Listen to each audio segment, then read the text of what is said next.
Seorang siswi SMA Negeri 1 Kuta Selatan Badung berinisial KC pingsan usai disuntik vaksin COVID-19. Informasi yang didapat Bali Express, siswi berusia 17 tahun tersebut mengikuti vaksinasi di sekolahnya pada Selasa 13 Juli pagi.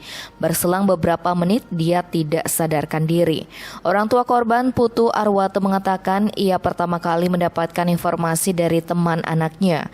Setelah datang ke sekolah, ia melihat anaknya sudah terbaring di salah satu ruangan kelas. Anak terlihat pucat, badannya sempat dingin, kemudian panas dan bibirnya sempat membiru.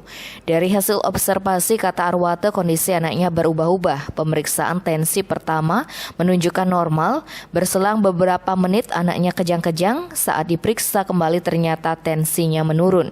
Ia pun diminta untuk menunggu selama 20 menit untuk memastikan kembali kondisi putrinya.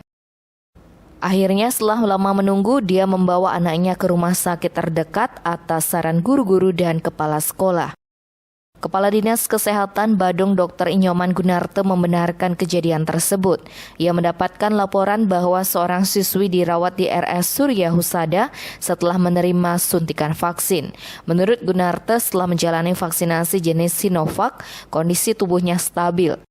Setelah diperiksa usai vaksinasi, tensi, denyut nadi, dan saturasi oksigen dalam kondisi stabil. Karena ketakutan, siswi tersebut sempat pingsan.